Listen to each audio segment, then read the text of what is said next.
Hello guys, thanks for joining me today in this 5th episode of our series Common Yet Unique, dealing with all the amazing variety of rocks we can find in the Yellowstone River. As I've said before, so much more than agates. Anyway, today we are continuing along with what we spoke last time about the agates. The agates resulted from an extremely long history of volcanism in the Yellowstone Park area. And today we're going to talk about those volcanic rocks. Now, this volcanic history is fascinating because in most parts of the world where you go, where there's volcanism, it's pretty much dominated by one or two types of volcanoes. You know, if there's a stratovolcano, it's a stratovolcano. Well, in the Yellowstone region, and I say region because it's a pretty big area, it's not just Yellowstone Park, although most of the activity occurred pretty much right in that area. But there have been, obviously, the caldera forming eruptions that we probably have all heard about, the three major eruptions resulting from the hotspot. Super volcano eruptions that blew all the previous volcanoes to smithereens. Just one of those eruptions, the one 2.1 million years ago, if I remember correctly, put out 600 cubic miles of rock. That's a lot. I think the middle of those two eruptions put out like 240 cubic miles, and then the most recent one that was 631,000 years ago put out a slightly smaller amount. But still, these, compared to Mount St. Helens, as you'll see in a moment, compared to Mount St. Helens, these are amazingly huge eruptions. Mount St. Helens is like a drop in the bucket in comparison to these. But other than these three eruptions, prior to those, between those, and even since those, there have been hundreds and hundreds of other types of eruptions. Like I said, I believe covering what is now Yellowstone Lake, if I remember my geologic history correctly, there used to be a stratovolcano somewhere along the lines of Mount Fuji, where that lake is right now. So a lot has changed. What I want to say is there has been a lot of volcanic rock of every different kind poured out and since eroded. There isn't much left, really. You look at the mountains today and there's a lot of volcanic material, but we also see a lot of granite. We also see a lot of sedimentary rocks. So much of the volcanic history has been eroded away. And we have a wide assortment of that material in the Yellowstone River. And what I've done is I've gone through my rocks. We're going to go through them in a minute to show some of the varieties. It's really fascinating. I'm going to insert here, and I don't expect you to read through in 3 seconds what I'm going to post, but it's some clips from the USGS website, and they're just pages of information. Feel free to pause the video and read through them. If not, let the video play. It'll just be 3 or 4 seconds, and then we'll start our video.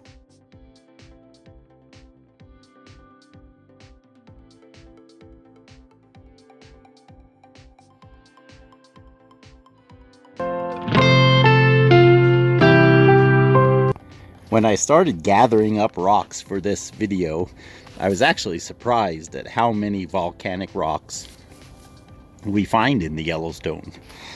And as I said in the introduction, it really shouldn't surprise us because of how much and how extensive a period of volcanism actually occurred in the Yellowstone area, in the Beartooth Mountains, and in other areas nearby. Perhaps the first rock that many of us think of when we think of volcanoes is basalt. And rightly so. Basalt is definitely one of the more predominant rock types emerging from volcanism. In the Yellowstone, we have several different types of prominent basalts. In fact, I used to think of basalt as an extremely boring rock. I remember as a kid rock hunting along the river. Oh, that's just basalt. But I've since changed my opinion. Basalt is really amazing. It tells us a lot of history. I kind of categorize these by look, and I'll I'll try to briefly describe them. So in this first row here, we have what I call the solid color basalts. They can be green, purple, red, brown, black. Sometimes they're even jet black. They might have little inclusions in them, but it's amazing the variety of basalt. I want to tell you a story. So this big green one here, of course it's even more green when we get it wet. I remember when I first found this rock, I was like, wow, that's jade or jasper or something exotic, you know. But I looked at it and it has tiny sparkles, so I know it's a granular or crystalline rock. So that rules out the jasper. You might remember that we talked in the previous episode about the agates. Here's that same agate I used to explain windows. Any kind of chalcedony, be it jasper, be it agate, these will have often these conchoidal fracture indentations. They'll be kind of lumpy and they'll have this waxy texture. So that's a telltale sign that what you have is a jasper and not a basalt. I accidentally got this one wet just now when I was spraying, but this is a piece of jasper. First of all, it is a brighter color. Basalts are rarely, they can be, but they're rarely this bright. But if in doubt, again, look for those little indentations. They'll have a little bit of a shine to them, and that tells you you have a jasper rather than a basalt. But whether jasper or basalt, a rock that green or a rock that red sure looks nice in the garden. Then next to the solid color basalts, we have what I call flow banding showing in the basalts. And these are fairly common. By the way, I want to mention everything I'm showing you today was collected in the Yellowstone around Billings. So if you're in the Billings area, you don't have to go anywhere far to find any of these. We're going to look at quite a few rocks today. But these ones that show the flow banding are another of my favorites. Of course, I have a lot of favorites when it comes to rocks, as you guys have probably figured out. There's always room for more rocks. Anyway, so these with the flow banding. And then next to them, I put what I call the brecciated basalts.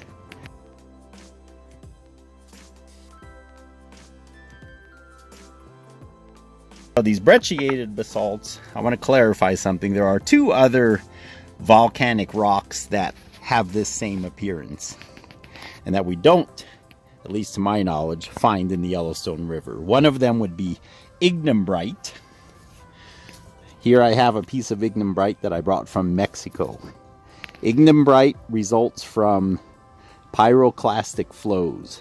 So just imagine a cloud, hot gas, a lot of ash, and of course chunks of pumice and other volcanic rock. But it's airborne. So they tend to be a little bit lighter material. They're semi-molten or still molten when they hit the ground, and they solidify into these deposits. And in Mexico, this is extensively quarried for construction. And I have a video about this material and my neighbor's store near our house. So ignimbrite, I don't think would make it down the river. I'm sure there's plenty of this in and around Yellowstone Park and the mountain ranges nearby, because there were obviously a lot of violent volcanic pyroclastic flows. But it's a softer material, and I just don't think it would make it down the river. Another rock type that has this appearance would be lahar deposits.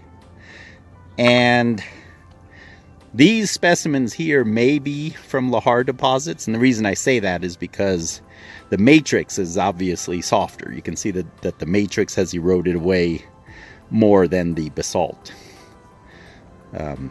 pieces that it bears. Same thing with this one.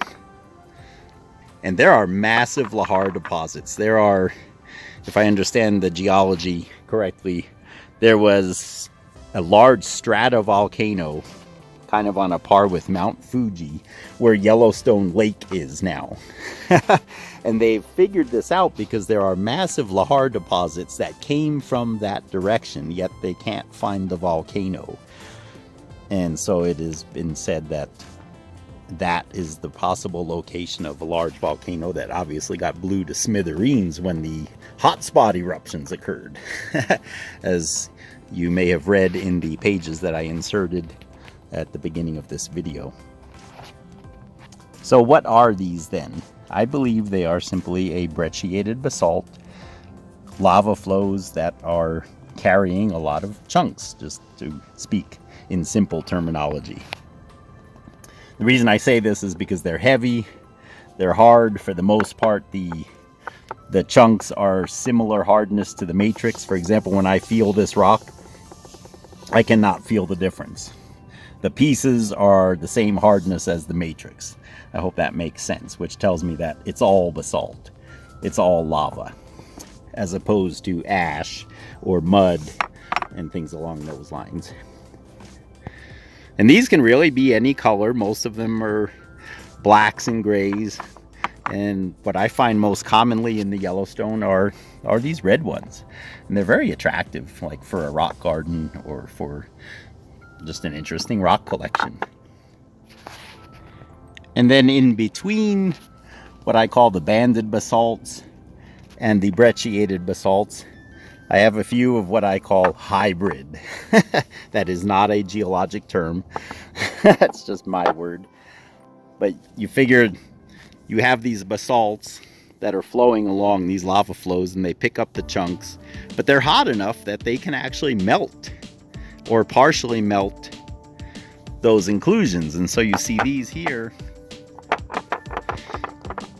You see they have variations. They were flowing, yet it looks like there were inclusions of other materials, but they've all kind of blended in. Now remember, especially in these brecciated basalts, I've found them with green. I have a beautiful large specimen and I can't find it anywhere. I'm embarrassed. I wanted to find it to include it in the video, but it's stashed away in some crevice somewhere on one of these sculptures and I haven't been able to track it down. I'll insert the photos here.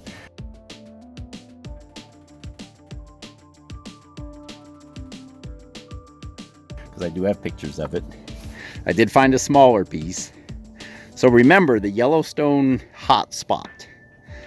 Okay, most of the eruptions that have occurred aren't really directly related to the hotspot. These volcanoes were there before the hotspot and they've been there after. I mean, the hotspot is there, but it only erupts, what do they say, every 600 or so thousand years. But all the other eruptions are from other causes. But the hotspot does erupt. In Hawaii, it's very common to find olivine in the basalt. In fact, I have a piece from Hawaii that I'll show you. So this is a piece a friend got me in Hawaii many years ago that shows the olivine. This is vesicular basalt, which, by the way, while I'm mentioning the vesicular basalt, you might be asking, well, why aren't there any vesicular basalts or scoria and things of that nature, pumice, in the Yellowstone River? Well, the answer is quite simple. Those, though there are plenty of them in and around the park area and in the mountain ranges, they don't make it down the river. Very little survives the mechanical weathering that goes on in a river system. That's a lot of rolling, a lot of hammering that a rock would have to survive. But back to the rock from Hawaii. So here we see the olivine crystals. There we go. Now it's focused better. Well, the Yellowstone hotspot comes from a similar source. You can see this is not vesicular, but it definitely has the olivine in it. Beautiful material. So you do not have to go to Hawaii to get these. You don't have to take them from Hawaii, which I guess is kind of frowned upon nowadays. So you can look in the Yellowstone River and you can find them. How's that for saving you a plane ticket? I do have this vesicular basalt that is full of agates. And this was found in the Yellowstone at Billings. But these are kind of few and far between. Now another type of basalt, which I won't cover much today, I just want to show these samples. Of course, you've probably all found what are known as pudding stones or maybe leopard stones in the Yellowstone River. And these are all what I call porphyritic basalts.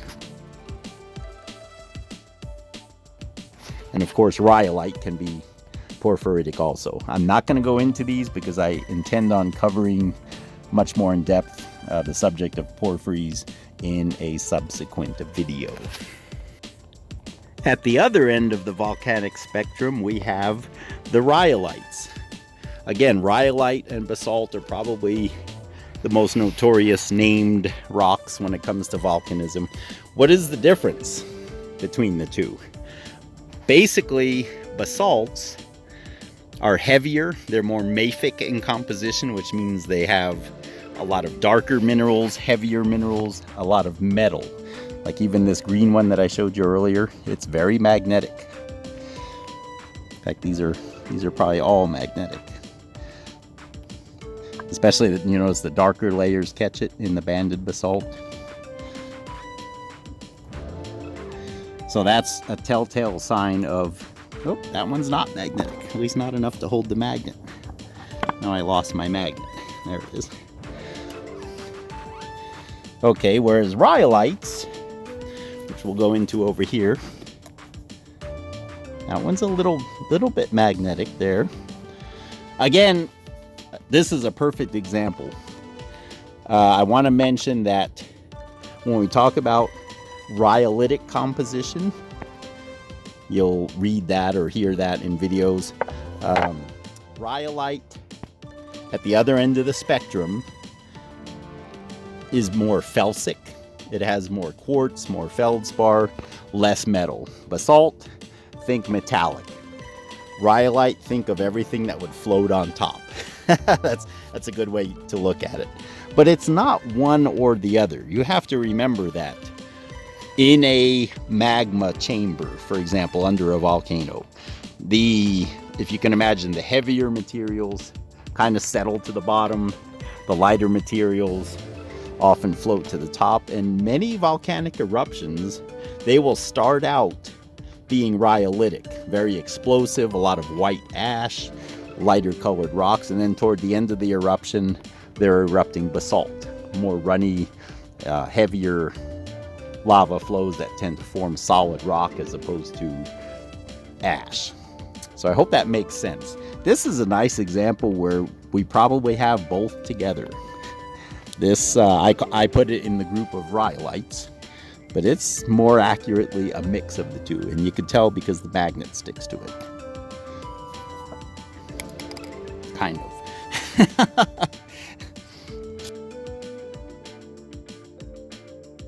But the general rule is the darker the rock, the more magnetic it will tend to be. And it's not just iron that's in these rocks. You have to remember, and this is what leads to all the different colors, all the different metals. I mean, there could be copper, there could be zinc, who knows, maybe even gold, obviously on microscopic levels in all of these metallic basalts. Coming back to rhyolite. So I've kind of divided the rocks that I have into groups, again, based on appearance. The rhyolites are not as prevalent as the basalts. And this could be because they really aren't, or it could be because I just don't recognize them and I didn't pick them up. Because a lot of them aren't very interesting. This little grouping here, if you notice the patterns, they're very soft patterns. There's not really a pattern in terms of differences in grain as it is simply in color. And you may remember in the sandstone video, if you watched it, I had the B rocks. And I included these originally in the sandstones. But the more I study them and the more I compare these patterns to the patterns in these others that I know are rhyolitic, I'm thinking these are also a rhyolite. If any of you have deeper knowledge in this stuff, I would appreciate knowing. The grain isn't right for a sandstone. It doesn't seem to have any layering at all.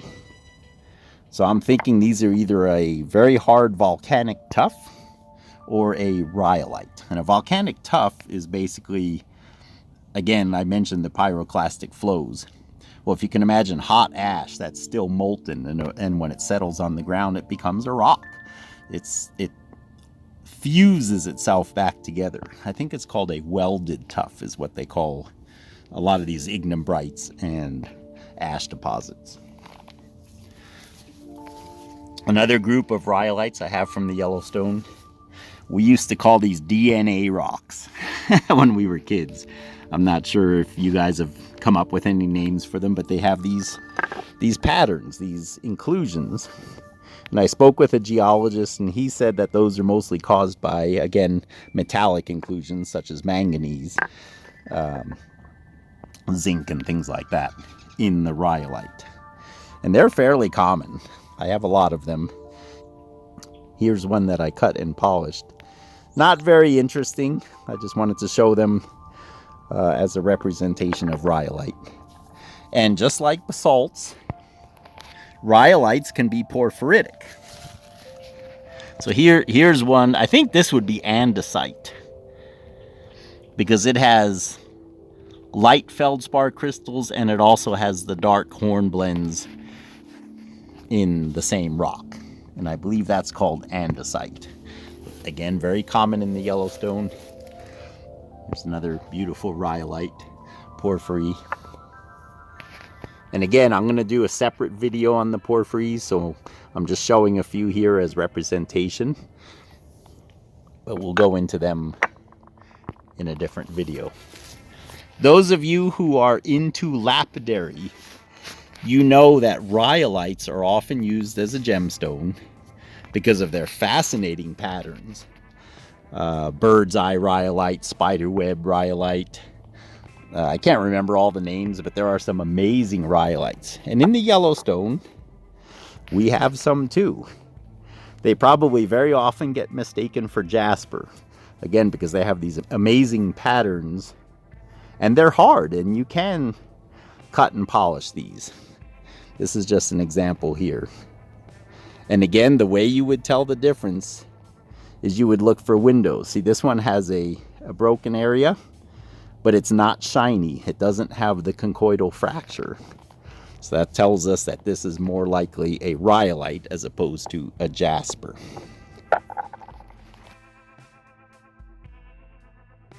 In conclusion, I want to talk about a sandstone.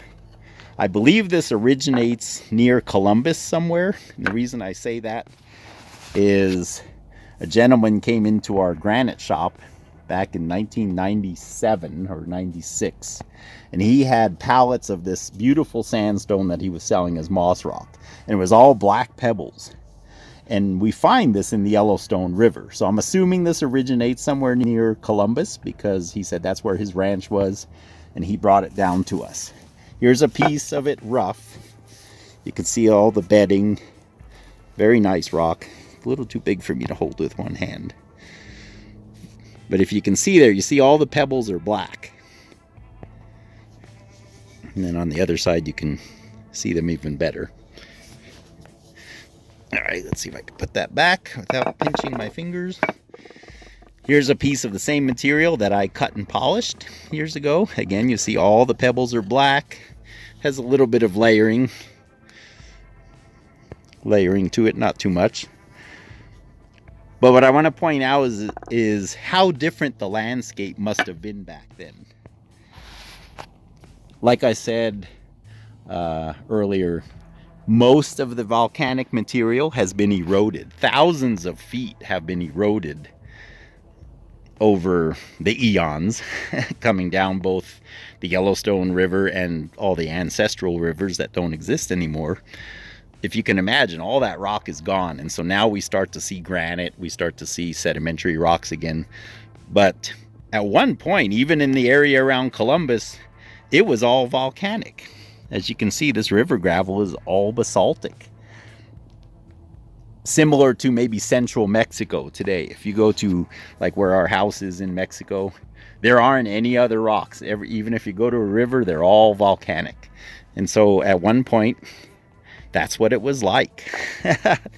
So it's a fascinating history. I hope you guys have enjoyed this video, and I hope this will inspire you to pay attention to the other rocks in the river. Again, as I always say, so much more than agates. Agates are awesome, but there are so many unique rock types that we can enjoy and collect. Thanks for joining me. We will see you on the next one. Please like, share, and subscribe if you haven't already.